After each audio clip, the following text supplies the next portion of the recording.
Nous sommes en 1687. Newton vient de faire paraître ses Principia Mathematica, un recueil contenant toutes les lois de la physique, la découverte du siècle et des trois suivants.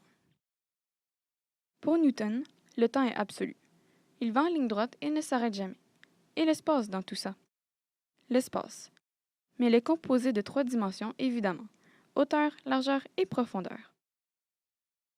Toutes ces lois sont applaudies par la communauté scientifique pendant des siècles. Les Principia Mathematica deviennent alors la Bible de la physique. Fast forward jusqu'aux années 1905. Albert Einstein publie ses articles traitant de la relativité restreinte. Cette thèse, qui a tout de même ouvert de nouvelles voies dans le domaine de la physique nucléaire et de la mécanique spatiale, lui a valu son doctorat l'année suivante. Il complète alors sa théorie en ajoutant le principe de la relativité générale. Et c'est de ces deux relativités que nous allons vous parler aujourd'hui, la générale et la restreinte. Mais, qu'est-ce que c'est la relativité? Bien, tout d'abord, une quantité qui est relative, ça veut juste dire qu'elle est par rapport à quelque chose d'autre. Donc, par exemple, des affaires qu'on est déjà habitué que ce soit relatif, c'est la vitesse. Tu sais, je peux dire, je me lève dans l'autobus, puis je marche à 5 km/h pour aller parler au chauffeur. Bien, quand je dis ça, je veux dire 5 km/h par rapport à l'autobus. Mais l'autobus, lui, est peut-être en train de rouler. Fait que je suis à 5 km/h par rapport à l'autobus, mais je suis peut-être à 40 par rapport au trottoir.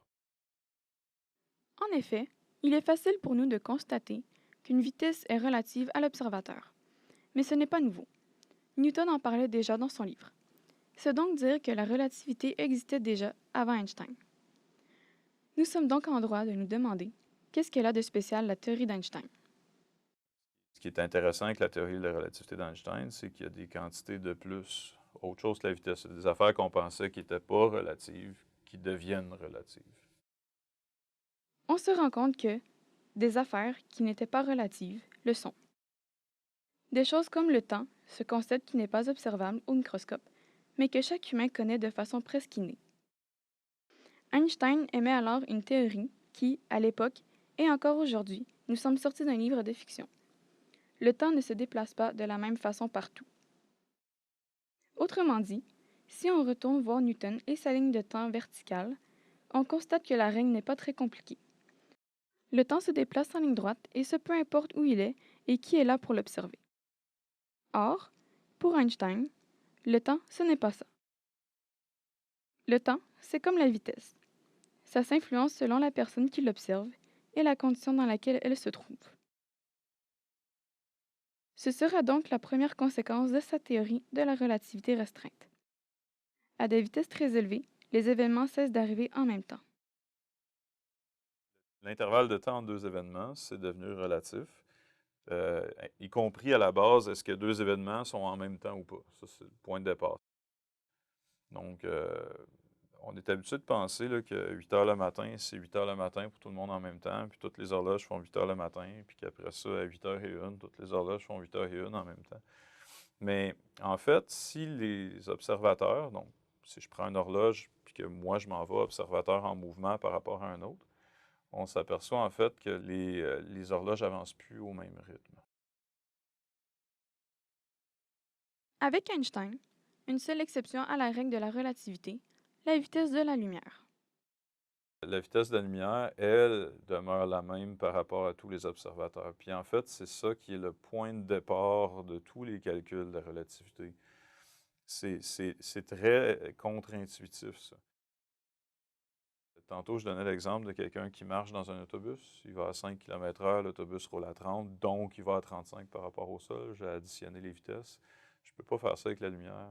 Si vous remplacez la personne qui marche dans l'autobus par un rayon lumineux, donc une flashlight dans l'autobus, la lumière va à une certaine vitesse par rapport à la flashlight, puis la même lumière va à la même vitesse par rapport au sol. Les vitesses ne s'additionnent pas pour la lumière. Fait que c'est très contre-intuitif, là. Et c'est cette vitesse affolante qui semble être la clé de toutes les théories d'Einstein. C'est autour de celle-ci que ses observations semblent devenir observables. Ah, il faut être très proche de la vitesse de la lumière. La vitesse de la lumière, là, c'est immense. C'est 3 fois 10 exposant 8 mètres par seconde. Pour te donner une idée, le tour de la Terre, c'est 40 000 km. Ça veut dire 4 fois 10 exposant 7 mètres. Bien, la vitesse de la lumière, c'est presque 10 fois ça en une seconde. Donc, dès qu'on est à 10 de la vitesse de la lumière, c'est déjà pas assez vite. Là. Okay? Donc, faire le tour de la Terre en une seconde, là, c'est ce genre de vitesse-là à partir desquelles là, les effets de la relativité commencent à être manifestes. Donc, si un observateur va à une vitesse extrêmement élevée, frisant la vitesse de la lumière, il ne verra pas les événements se dérouler dans le même ordre qu'un autre observateur immobile. Et c'est Einstein qui a trouvé ça, et dans sa tête en plus. Einstein, il ne pouvait pas, lui, se promener à grosse vitesse avec une horloge. Il a tout fait ça dans des expériences réfléchies, là, des expériences de pensée. De nos jours, l'avancement continuel de la technologie permet aux scientifiques d'essayer de créer des exemples observables qui appuient cette première hypothèse d'Einstein. Premièrement, on a fait une expérience directe où on a envoyé des pilotes en avion faire le tour de la Terre avec une horloge, pendant qu'une horloge identique restait au sol. Lui, il n'allait pas bien vite, fait que la différence de temps était minuscule. On parle de milliardième de seconde, mais elle était là. On pouvait confirmer. C'est donc la première conséquence de la théorie de la relativité restreinte. À des vitesses très élevées, la simultanéité n'est pas universelle. La deuxième conséquence de la théorie d'Einstein découle directement de la première. Les durées se dilatent. En gros, toujours à une vitesse proche de celle de la lumière, un objet qui se déplace à une vitesse incroyablement élevée sera moins vieux que les objets qui sont immobiles. Ça semble sortir d'un ouvrage de science-fiction, et pourtant, nous avons observé ce phénomène dans la réalité. On reçoit là, du Soleil toutes sortes de cochonneries, là, on appelle les rayons cosmiques, là, des protons. Là, ça fait des réactions nucléaires dans la haute atmosphère.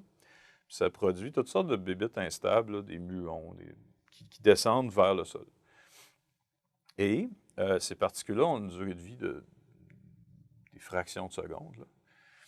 Mais il y a quand même 200-300 km là, entre le moment où ils sont créés et le sol. Puis normalement, en une fraction de seconde, il n'y aurait pas le temps de se rendre. Puis le fait qu'on en reçoit quand même quelques-uns au sol, c'est une preuve que pour eux, le temps ne s'écoule pas au même rythme que pour nous. Un muon immobile a une certaine durée de vie, mais en mouvement, il a la même durée de vie par rapport à lui, pas par rapport à nous. Puis nous, si on mesurait le temps au même rythme que lui, il devrait être mort bien avant d'arriver au sol, puis pourtant, il y sera. Est-ce donc dire qu'Einstein a prouvé le voyage dans le temps? Non, dans le sens où on ne recule pas dans le temps, mais le rythme auquel les secondes s'écoulent pour nous n'est pas exactement le même que le rythme auquel les secondes s'écoulent pour quelqu'un au sol. La troisième et dernière conséquence de la relativité restreinte, c'est que les longueurs se contractent à vitesse élevée. Ça veut dire quoi? Ça veut dire que, pour un observateur immobile, la longueur d'un objet en mouvement sera plus contractée que sa longueur réelle. Et pour l'observateur en mouvement, c'est le temps qui va être contracté, car Einstein a bien dit que la vitesse de la lumière est constante. Par exemple, si on prend une lampe de poche qu'on met dans une boîte spatiale, la boîte est, à l'arrêt, de la même longueur qu'une dalle du trottoir. Lorsqu'on met en marche la lampe de poche, en même temps qu'une autre lampe de poche posée sur le trottoir, on voit que les deux rayons mettent le même temps pour parcourir la même distance. On place quelqu'un dans cette boîte avec un chronomètre et on fait avancer la boîte. Le rayon de la lampe aura encore parcouru la même distance dans le même temps que lorsqu'elle était au sol d'après les mesures de cette personne.